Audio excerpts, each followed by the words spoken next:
Lake ಸುಟ್ಟು ಕರಕಲಾದ ಕಿರಾಣಿ ಚಹಾ ಅಂಗಡಿ.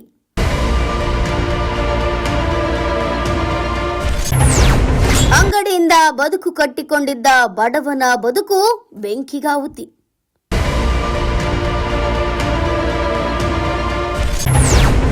ಗದಗ ಜಿಲ್ಲೆ ಲಕ್ಷ್ಮೇಶ್ವರದಲ್ಲಿ ಅಗ್ನಿ ಅವಘಡ, ಶಿವಂಪ ಭಜಂತ್ರಿಯವರ ಬದುಕು ಬೀದಿಗೆ.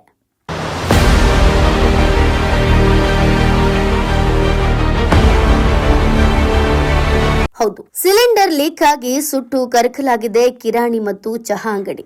ಹೌದು, ಗದಗ ಜಿಲ್ಲೆ ಲಕ್ಷ್ಮೇಶ್ವರ ಪಟ್ಟಣದ ರಂಭಾಪುರಿ ನಗರದಲ್ಲಿರುವ ಶಿವಪ್ಪ ಬಸವಂತಪ್ಪ ಭಜಂತ್ರಿಯವರಿಗೆ ಸೇರಿದ ಕಿರಾಣಿ ಮತ್ತು ಟೀ ಅಂಗಡಿಗೆ ಸೋಮವಾರ ಬೆಳಗ್ಗೆ 6 ಬೆಂಕಿ ಹೊತ್ತಿಕೊಂಡ ಪರಿಣಾಮ ಇಡೀ ಡಬ್ಬಿ ಅಂಗಡಿ ಸುಟ್ಟು ಕರಕಲಾದ ಘಟನೆ ಸಂಭವಿಸಿದೆ. ಅಂಗಡಿಯಲ್ಲಿದ್ದ ಸಿಲಿಂಡರ್ ಲೀಕ್ ಆಗಿ ಬೆಂಕಿ ಹೊತ್ತಿಕೊಂಡಿದೆ ಎಂದು ಹೇಳಲಾಗುತ್ತಿದೆ. ಅಂಗಡಿ ಮಾಲಕ 1.5 ಲಕ್ಷ ರೂಪಾಯಿ ಬೇರೆಯವರಿಗೆ ಕೊಡುವ ಸಲುವಾಗಿ ಅಂಗಡಿಯಲ್ಲಿ ಇಟ್ಟಿದ್ರು. ಅಲ್ಲದೆ 50,000 ರೂಪಾಯಿ ಬೆಲೆ ಬಾಳುವ ಕಿರಾಣಿ ಸಾಮಾನು ಭಾನುವಾರ ಹಾಕಿಸಿದ್ರು. ನಗದು ಹಾಗೂ ಕಿರಾಣಿ ವಸ್ತುಗಳು ಬೆಂಕಿಯಲ್ಲಿ ಸುಟ್ಟು ಬೂದಿಯಾಗಿದೆ. ಅಂದಾಜು 2 ಲಕ್ಷ ರೂಪಾಯಿಗಳಷ್ಟು ನಷ್ಟ ಉಂಟಾಗಿದೆ ಅಂತ ತಿಳಿದು ಬಂದಿದೆ. Veeranna Hadapad, news pulse, Lakshmeshwar. ಹೆಂಗಾಗಿತ್ತು? ನಾವು ಚಾಕ್ ಇಟ್ಟರು ಹೊರಗೆ ಬಂದು ಚಾಕ್ ಬಂದಿನ್ರಿ. ಅದು ಬಂದಿದ್ದ ಮೊಮ್ಮಕ್ಕಳು ಒಳಗೆ ಬೆಂಕಿ ಹತ್ಬಿಡ್ತೀವಿ. ಎಲ್ಲ ಮಾಲ್ ಎಲ್ಲ ಒಬ್ರಿಗೆ ಕೊಡುವೈತೆ ಅಂತ ಹೇಳ್ರಿ. ಎಲ್ಲ ಸುಟ್ಟು ಖರ್ಚಾಗಿದವ್ರು. 1,13,000 ಕೊಡಾಕ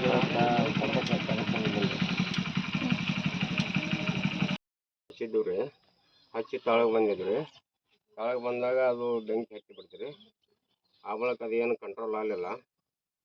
ಒಳಗೆಲ್ಲ ಮಾಲ್ ಐತ್ರಿ, ಎಲ್ಲ ಸುಟ್ಟು ಹೋಗೈತಿ. ಮತ್ತು ಯಾರಿಗೇನು ಇದು ಆಗಿಲ್ಲ. ಎಲ್ಲ ಮಾಲಿಗೆಲ್ಲ ಎಲ್ಲ ನುಕ್ಸಾನ ಆಗೈತ್ರಿ. ಎಲ್ಲ ಜನರಿಗೆ ಏನೂ ಆಗಿಲ್ಲ. ಗ್ಯಾಸ್ 1,13,000 ರೂಪಾಯಿ ಕಿಸೆದಾಗ ಇಟ್ಕೊಂಡಿದ್ದೀನಿ ರೀ. ನಾನೇನು ಮಾಡಿದೆ, ಇನ್ನು ಕಿಸೆ ಎಲ್ಲಿ ಅಂತ ಗಲ್ಲೆ ಪಟ್ಟಿ ಒಳಗೆ ಇಟ್ಟು ಕೂಡಲೇ ಅದು ಹಿಂಗಾಗ್ಬಿಡೈತಿ. ಆದ್ರೆ 1,13,000 ರೂಪಾಯಿ ರೀ ಒಬ್ರಿಗೆ ಕೊಡೋದಿತ್ತು ನಾನು. ಆದ್ರೆ ನಿನ್ನೆ ಹೋಗಿ ಇಸ್ಕೊಂಬಂದು ಇವತ್ತು ಬೆಳಿಗ್ಗೆ ಕೊಟ್ಟರಂತೆ 8 ಗಂಟೆಗೆ ಕೂಡಿ ಹೊಂಟಿದ್ರು ಅವರು. ಕೊಡ್ಬೇಕಂತೆ ಮನೆಗೆ ತಂದು ಗಲ್ಲೆ ಪೆಟ್ಟಿಗೆ ಇಟ್ಟೆ. ಗಲ್ಲೆ ಪೆಟ್ಟಿಗೆ ಇಟ್ಟಾಗ ನಾ ಇಲ್ಲಿ ಅದನ್ನ ನೋಡ್ರಾಗ ಅಂದ್ರೆ ಮನೆಗೆ ಹಾಲು ತರಕ್ಕೆ ಹೋದೆ. ಬೆಂಕಿ ಹತ್ತಿಬಿಟ್ಟೈತಿ ರೀ. ನೋಟ್ ಎಲ್ಲ ಸುಟ್ಟು ಹೋಗ್ಬಿಟ್ಟು. ಆದರೂ ಅರ್ಧಂಬರ್ಧ ಉಳಿದು ಏನು ಮಾಡ್ಬೇಕೆಲ್ಲ ಸುಟ್ಟು ಇಷ್ಟು ಉಳ್ದಾವ್ರಿ. ಮತ್ತು ಒಂದು 25,000 ರೂಪಾಯಿ ಬೇರೆ ಆಯ್ತು ಮಾಲಿಂದು, ಅದು ಸುಟ್ಟೈತಿ ರೀ.